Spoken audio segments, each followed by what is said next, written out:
यो चाहिँ गाइज हैन, यो चाहिँ जाजरकोटको छेडागाड नगरपालिका, जिल्ला जाजरकोट छेडागाड नगरपालिका वडा नम्बर 3 को ढाँडा भन्ने ठाउँ हो। यहाँ चाहिँ है यो जति यो ढुङ्गा देखिरहेछ नि हैन, जस्तो यो ढुङ्गाहरू देखिएको छ नि यो है, यो ढुङ्गाहरू यो कुनै व्यक्ति ओइ अन काल्ला हुन् ल ल ल। अनि यो जुन यो ढुङ्गाका उहरू छन् नि, यो जस्तो के अरे है, यो लगाएको छन् नि, यो जुन यो बनाएको यो आजको होइन अरे कि, लगभग यो युगौँ युग लगभग आजभन्दा अब 1000 वर्ष पहिला यो कसले लगाएका हुन् होइन, किन लगाएका हुन्, कसरी लगाएका हुन् भन्ने गरी यो खासै यकिन छैन अरे कि, यस्तो होइन योहरू लगाएको छ नि गाइज होइन। यिनी ढुङ्गा पनि के हो, यिनी ढुङ्गा पनि उचालेर ल्याइएको भन्ने कुरा गरिरहेको छैन। यिनी ढुङ्गाहरू यी सबै ढुङ्गाहरू है निकाल्न हो न। अनि जस्तो त्यो माथि देखिने ढुङ्गाहरू छन् नि गाइज हो, यी ढुङ्गाहरू चाहिँ यो माथि देखिने है, यो माथि देखिन्छ होइन, त्यो पनि एउटा ढुङ्गा होइन, त्यो ढुङ्गाको चाहिँ जोडी हो अरे होइन। अनि यो दुईवटा ढुङ्गा बिचमा चाहिँ के भएर चाहिँ अनि ढुङ्गा छुट्टिएर आएका हुन् भन्ने कुरा चाहिँ यो होइन, यो भन्ने मान्यता छ। अनि जस्तो यी रुखहरू छन् नि, यो रुखहरूको मुनि जस्तो है, त्यो तल माटो छैन कि होइन, हेर्दा पनि अचम्मको छ कि, त्यो रुखको मुनि चाहिँ माटो छैन कि, त्यो रुखको मुनि पनि ढुङ्गा छ होइन, त्यो ढुङ्गामा होइन रुखहरू छन् होइन।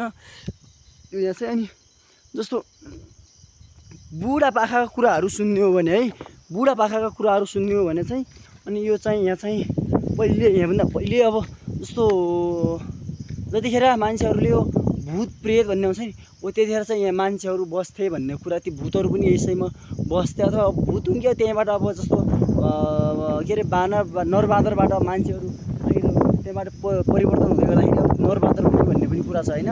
अनि पुछड गरेका होइन, तिनीहरू चाहिँ यो एरियामा बस्थे होइन, यिनीहरू यो ओडारहरूमा बस्थे, यहीँ उनीहरूको खानपिनको व्यवस्था हुन्थ्यो भन्छन् कि। हेर्नुहोस् है यो ढुङ्गाहरूमा यो त्यो पनि ढुङ्गाहरूमा त्यो माथि हेर्नुहोस्, त्यो रुख पनि ढुङ्गामा छ, हेर्नुहोस् है यो रुख पनि ढुङ्गामा छ है, हेर्नुहोस् यस्तो ढुङ्गामा छ कि यो रुख, हेर्नु त्यो पुरा ढुङ्गामा छ होइन। यो हेर्नु यो माथि यो रुख पनि पुरा ढुङ्गामा छ कि गाइजी, हेर्नु त्यहाँ पनि हेर्न सक्नुहोस् तपाईँले, यो रुख पनि ढुङ्गामा छ होइन होइन। त्यो माथि हेर्नुहोस् यो रुख पनि हेर्नु, वरिपरि सबै ढुङ्गा छ होइन, त्यो ढुङ्गामा छ कि के अरे ढुङ्गामा छ बाँचिरहेको होइन। अनि त्यसपछि चाहिँ अनि ढुङ्गाहरू कतिपय ढुङ्गा चाहिँ यिनीहरू अब हुन त अब मान्यता अनुसार यी चाहिँ ढुङ्गाहरू होइन हिँडेर आएका ढुङ्गाहरू भन्ने कुरा पनि मान्यता दिन्छ। मैले भने नि त्यो माथि ढुङ्गा बिच युद्ध चलेर है, अथवा ती नरबाँदर बिच युद्ध चलेर हो कि के भन्ने चाहिँ त्यसको छ मान्यता होइन। अनि यो जुन छन् नि यिनीहरू यो चाहिँ आजको होइन कि, यो लगाएको यो जुन यो लगाएको छ नि, यो ढुङ्गा बनाएर यस्तो बनाएको छ होइन। यो छुट्टै सेक्टर हुन्थ्यो अरे त्यतिखेर, यो एरियामा एक ग्रुप बस्ने होइन, यो एरियामा एक ग्रुप बस्ने होइन, त्यहाँबाट तपाईँले हेर्नु भने त्यहाँनिरबाट छुट्टिया छ हेर्नुहोस् है, योभन्दा माथि चाहिँ यो ग्रुप बस्ने, यहाँ 5वटा ग्रुप बस्थ्यो अरे क्या, एउटा ग्रुप बस्ने गरी यता बस्थ्यो अरे, यो ढुङ्गामा मात्र बस्ने हो अरे होइन, ढुङ्गामै भित्र चाहिँ। अनि यता चाहिँ एउटा ग्रुप बाँझोतिर के अरे यो माटोतिर बस्ने होइन। अब यतातिर फेरि हेर्नुहोस् है, यतातिर चाहिँ माटोमा छ नि यो रुख माटोमा छ, त्यो रुख माटोमा छ होइन, त्यो माथि रुखहरू पनि माटोमा छन् होइन, त्यता तल्लो साइडमा माटोमा छ। तर योभन्दा यता हेर्ने भने हाम्रो कुनै रुख पनि हामीले उसमा माटोमा पाउँदैनौँ क्या।